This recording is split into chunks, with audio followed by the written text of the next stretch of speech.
I'm Delilah, and tonight, like most nights since I arrived in Monte Carlo, I found myself sitting alone at a small cafe by the bustling casino square. It's a long way from the lavish life I was born into, but after graduating from a prestigious college in New York, I crave something simple, something real. My dad owns what feels like half the world, from luxury hotels to cutting-edge tech firms. But I use my mom's last name, keeping a little distance from the glittering world that comes with my father's empire. It's my way of staying grounded and keeping the spotlight at bay. The evening air was turning cooler when he walked in. Julian looked like he belonged here, or at least he acted like he did.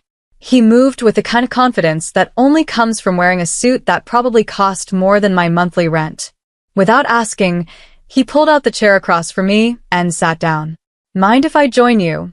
he said, though he'd already made himself comfortable. I barely glanced up from my coffee.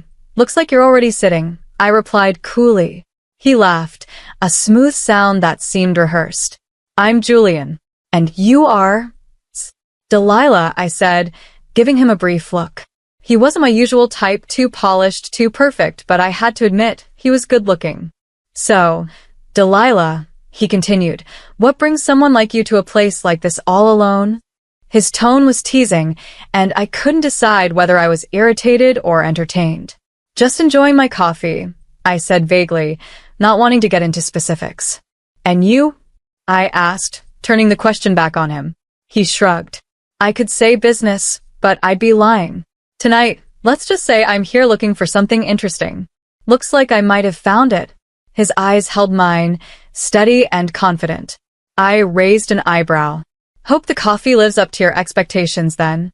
He smiled, his gaze not leaving mine. "Something tells me it already has. I wasn't here to make friends, and I definitely wasn't interested in a fling. Look, I'm not one of those girls who falls for lines. If that's what you're after, you're wasting your time," I said, firm and clear. Julian leaned back in his chair, a genuine look of amusement crossing his face. "Who says I'm playing a game?" he asked, his voice dropping slightly. "Experience," I replied bluntly. "You sit down uninvited, drop a line. What? Expect a phone number or a date." He chuckled, looking like he was enjoying the challenge. "You're tough. I like that.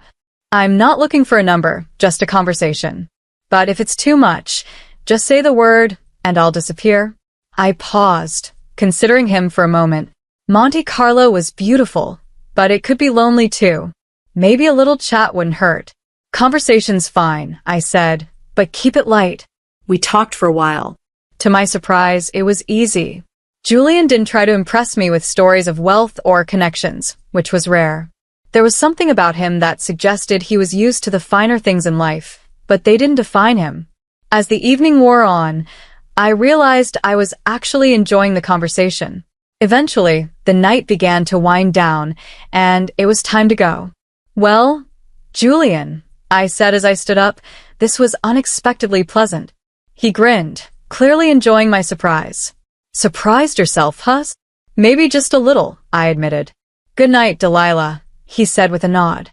"Good night, Julian," I replied, feeling a strange sense of curiosity about this man who seemed to defy expectations. I made my way back to my apartment, the echoes of Julian's words still lingering in my mind. Monte Carlo was certainly full of surprises, and perhaps, just perhaps, I had found one tonight.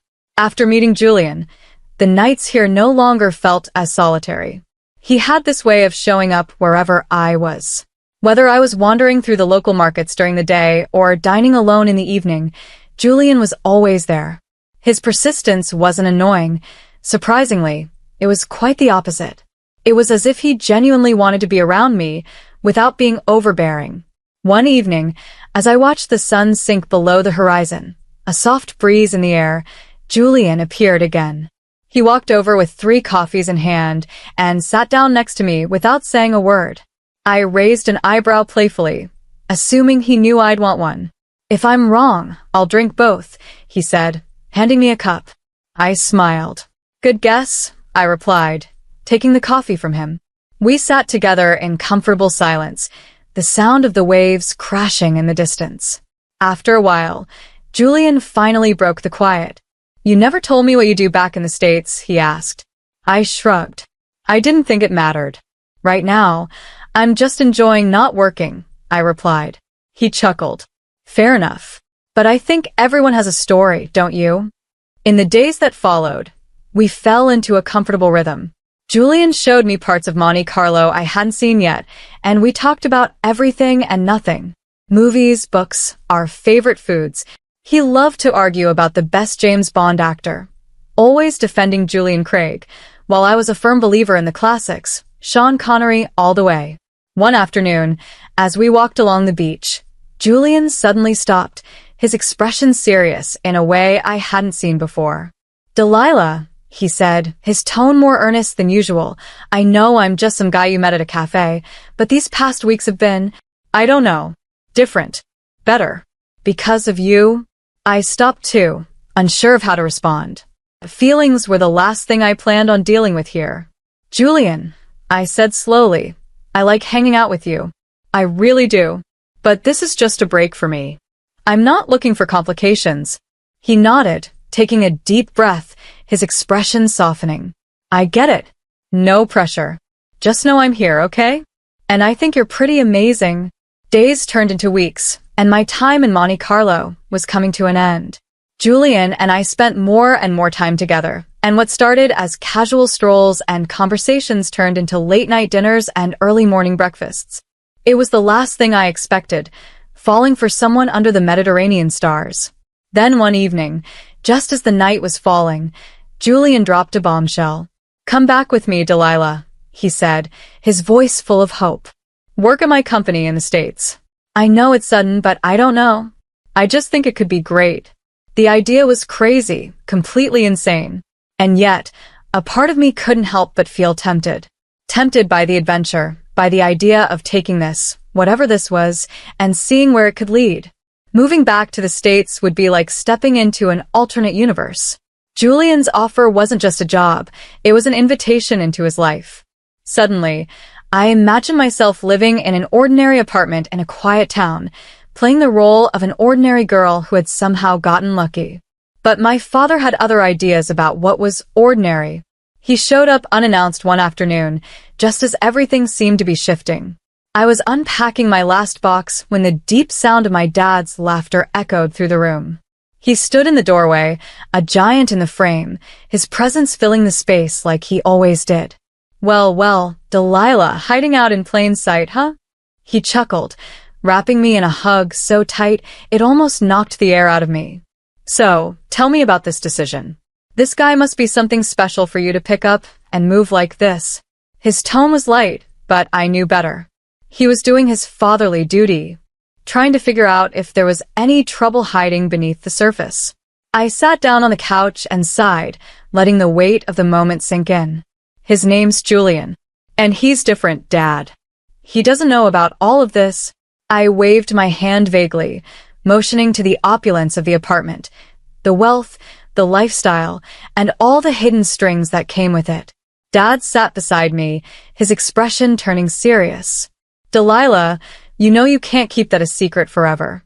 If he's going to be a part of your life, he deserves to know who you really are. I know, Dad, I answered quietly. I want to be sure about him before I complicate things anymore. Thanks for looking out for me, though. He ruffled my hair, a gesture that made me feel like a kid again. Always, kiddo. Just remember, if you ever need anything, I'm just a call away. And I've got eyes everywhere, he added with a wink. The next few weeks passed in a blur. Adjusting to my new job, settling into my new life, and Julian being a constant presence. He was as supportive and charming as ever.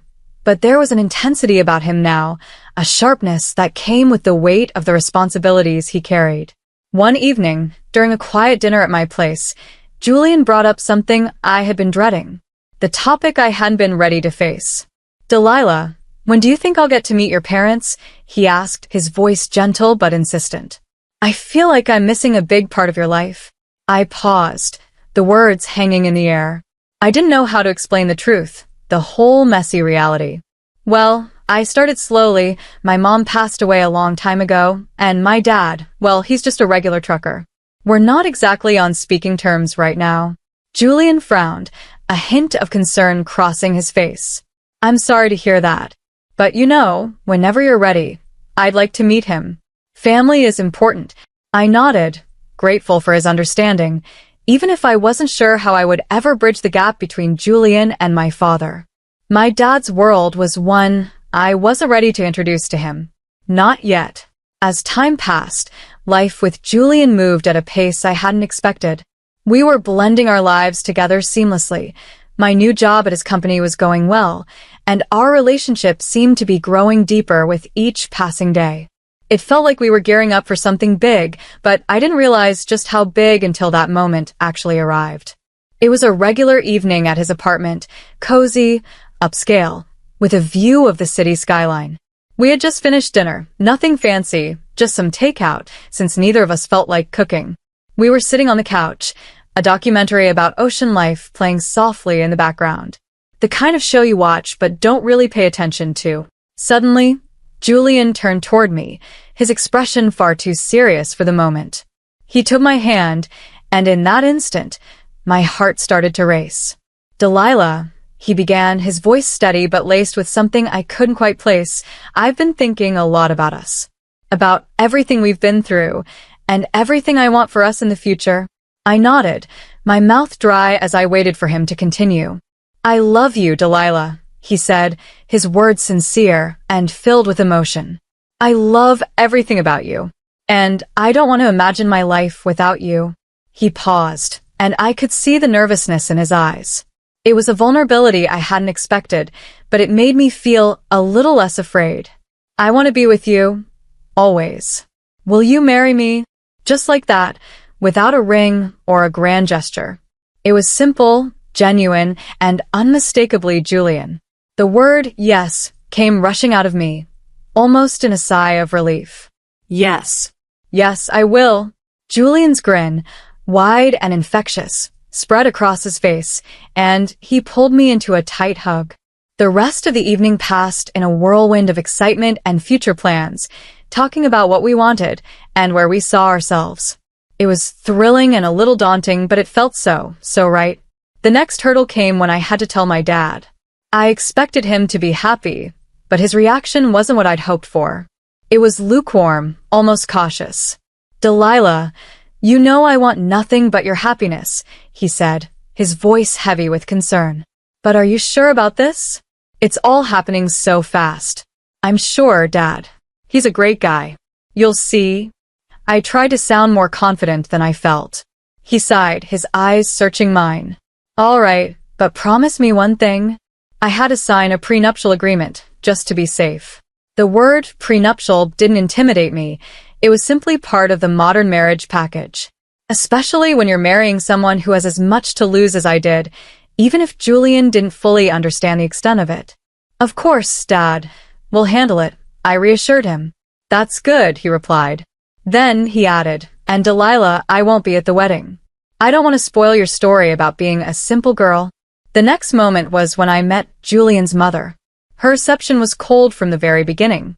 At dinner in their family home, she gave me a look that could freeze a room. Julian, are you sure about this girl? She asked bluntly. She doesn't seem like she's a good fit for our family. Julian tried to smooth things over, but his mother was relentless. A prenuptial agreement is non-negotiable, she declared. I nodded without hesitation. I knew agreeing to it would ease some of the tension. Absolutely, I wouldn't have it any other way, I said. Later, we sat down with a lawyer and formalized everything. Despite these initial challenges, our wedding in the Maldives was stunning. Standing beside Julian with the ocean gently lapping against the shore and the sand beneath our feet, I felt a surge of hope. It felt like it was just the two of us, our love, and a future that we were ready to shape together. The rocky start with our families didn't matter anymore. Life as a married couple began much better than I had imagined. Julian and I settled into our new house, a beautiful place with far more space than we would ever need. It was meant to be the start of our perfect life together. I threw myself back into work, determined to prove that I was more than just the boss's wife. My role at the company had always been challenging, but now, with the added layer of expectations, it felt like a whole new level. I wasn't just managing projects anymore. I was part of the decision-making process. Julian seemed proud of me, at least at first. He would introduce me in meetings with a hint of pride in his voice. "This is Delilah, my wife, and our program manager." But as the months went by and my projects continued to succeed, bringing in significant profits and boosting the company's reputation, something started to shift in Julian. It was subtle at first, a comment here, a remark there. One evening, as we sat down for dinner, he brought it up. "Delilah, you're doing great at work. Maybe too great," he said. I looked up from my plate, confused. "What do you mean? Too great? Isn't that good for the company?" "It is," he admitted, pushing his food around. "But, the guys are starting to say it's turning into the Delilah show over there." His words stung a little. "Isn't that a bit unfair? I thought you'd be happy that we're doing well." "I am happy," he said, though he didn't sound it. "But it's just a lot. Everyone's always talking about you, how you handle things, and it makes me wonder where I stand." That conversation marked the beginning of a shift in our relationship. As the business grew, so did the tension between us. Julian's once supportive attitude began to feel tainted with jealousy and resentment. I couldn't understand it. Wasn't he the one who had encouraged me to step up in the first place? Things only seemed to get worse from there. When Julian's mother came to stay with us for a few weeks, her presence brought with it a traditional mindset that I had always managed to avoid. She would casually make remarks about my work, suggesting that a wife's place should be more focused on the home. "You're always at the office, Delilah. When do you have time to care for your husband?" she would ask. I tried to brush it off, hoping to keep the peace, but her comments only added to the growing distance between Julian and me. No matter how successful I was at work, it seemed nothing could repair the slow unraveling of our marriage. The more I achieved professionally, the more strained our relationship became. One evening, Julian came home from work with a stern expression, his face set in an unreadable line. "Delilah, I think it's best if you leave the company," he said bluntly. "We need to focus on our family, and it seems like your role there is just causing too much tension." His words cut through me. "Leave the company." "But why?" "I've been contributing so much." My voice trembled with disbelief and frustration. "It's for the best," he replied coldly. "You can focus on the house now. Maybe start that garden you've always wanted." His tone was dismissive, as though he were talking about something trivial, not my career. The next day, I discovered that he had fired all our house staff, the housekeepers, cooks, and horticulturist. "It's all on you now," he said, almost as if he were punishing me. "You wanted to be more involved at home. Here's your chance." His words were harsh, and though I wasn't afraid of housework, the way this was thrown at me felt deeply unfair. This wasn't the loving, supportive man I had married. This was someone controlling and intolerant, and I wasn't sure who he had become. His mother, staying with us at the time, seemed to enjoy the situation. "It's good for a wife to focus on her home," she would say, her smile barely concealing her smirk whenever Julian talked about my new role as a full-time housewife. As I tried to adjust to this unexpected turn in my life, I couldn't help but feel a sense of shame. I was ashamed that I hadn't seen this coming, ashamed to admit that maybe my father had been right about Julian all along. When Julian suggested a trip to Monte Carlo to try to rekindle what little was left of our relationship, I felt hesitant, yet still hopeful. That hope was quickly shattered when his mother announced she would be coming along. "It's been ages since I've traveled," she declared, as if it were a command that couldn't be questioned. Julian, of course, welcomed her with open arms, not once considering what I might think or feel about it. We rented a small house in Monte Carlo, which was charming but expensive.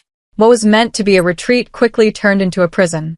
From the moment we arrived, Julian and his mother treated the city like their personal playground. They rented expensive cars, visited exclusive boutiques, and dined at the finest restaurants. Meanwhile, I was left behind to manage the household, preparing meals for them and cleaning up after their excursions.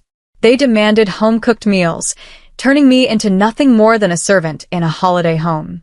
I was trapped, cooking and cleaning while they enjoyed themselves. As the days went by, Julian's mother's comments became sharper, more cutting. "Really, Delilah, living at someone else's expense must be quite the life. Huh, she would sneer, her words a slap disguised as a smirk. Julian never came to my defense. Instead, he laughed at her remarks, and each time, his laughter felt like a betrayal. It echoed through the cold walls of our temporary home, and with each laugh, the bond between us seemed to break a little more. I had always felt like an outsider in the city, its shine dimmed by the cold judgment of those around me. One evening, as we walked past a grand, old-fashioned hotel, its stately facade stood as a symbol of a world full of grace and admiration, a world I could never quite belong to. Julian's mother, her voice dripping with envy, remarked loudly, "Lucky billionaire Harris. Imagine owning a hotel like that, ruling over a palace of your own." Later that night, as we sat down at a restaurant overlooking the sea, my patience was finally worn thin. Julian's mother waved the waiter over with an air of superiority, dismissing me as if I were invisible. For Delilah, just the cheapest dish. No need to spoil her with luxuries she doesn't deserve, she declared, making sure her words carried to the nearby tables. Julian laughed and casually agreed, adding, "Good call, Mom. Let's not go overboard."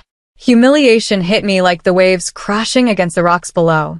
I stood up abruptly, the sound of my chair scraping the floor echoing my inner turmoil. "I won't stand for this anymore," I said, my voice trembling but steady, louder than I meant. My hands shook, but I stood firm in my decision. "I'm divorcing you, Julian."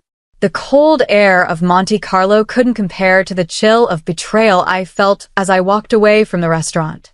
Instead of apologizing, Julian and his mother followed, hurling insults at me. As I quickened my pace, his mother's voice rang out, sharp and mocking. "Just look at her, a beggar, unworthy of my son." My heart pounded in my chest, but before I could escape, Julian caught up with me and grabbed my purse. His fingers tightened around it as he sneered, "This is my money, Delilah. Go on, get out on all fours if you have to." His words cut deep, dripping with contempt. With a violent yank, he wrenched the purse from my shoulder, leaving me standing there, stunned and shaking. His mother's cruel laugh followed as she added, "Maybe now you'll learn to beg in Monte Carlo, since that's all you're good for." Their laughter echoed down the street, leaving me feeling small and alone. But just as their insults reached their peak, fate intervened. We had walked up to the very hotel Julian's mother had envied earlier, the one she had longed to own. With a sneer, she pointed to the hotel and said, "Maybe they'll let you in as a beggar." At that exact moment, the gates of the hotel opened, and a guard appeared. He saw me, and his face lit up with recognition. "Miss Harris," he called out, his tone warm and respectful. As he walked toward me, he saluted. The air shifted in an instant. Julian and his mother froze, their expressions changing from satisfaction to confusion. The guard smiled broadly. "Your father told us you might stop by. Please, this way. The best room is always reserved for you." As he spoke, Julian's mother's face turned pale, her earlier arrogance evaporating. She stammered, "Harris? As in billionaire Harris?" Ignoring their stunned silence, I walked toward the guard. Every step was a quiet declaration of my independence. I straightened my posture and thanked Julian, my voice calm and controlled. Inside, a wave of relief and vindication washed over me. Behind me, Julian's voice cracked with desperation. "Please, Delilah," he pleaded. "I didn't mean," but his mother, not to be outdone, shouted over him, "Perhaps we could come in for a drink at least?" I didn't even glance back. As I stepped into the hotel, the heavy doors closing behind me felt like a powerful symbol, shutting out the turmoil of my old life. Julian led me to the reception, where the staff greeted me with the respect due to the daughter of their employer. The flight back to the United States felt endless, giving me plenty of time to think about what was next. By the time I landed, my resolve was as solid as the city sidewalks, ready to be walked upon, yet unwavering in the face of pressure. The following day, I sat in the office of a renowned lawyer. He spread papers across the table before me, like a strategist planning his next move. "It seems," he said, his voice a mix of surprise and disbelief, "that during your time with the company, Your husband failed to pay you bonuses for the multi-million-dollar deals you closed. That sounds about right, I replied, my mind replaying the countless hours I had devoted to the company. All the successes I had driven, all the late nights, and all the sacrifices. We were filing for $7 million. The courtroom felt cold and impersonal, a sharp contrast to the fiery glares Julian shot my way as he fumbled through his defense. The man I had once loved now appeared small and insignificant.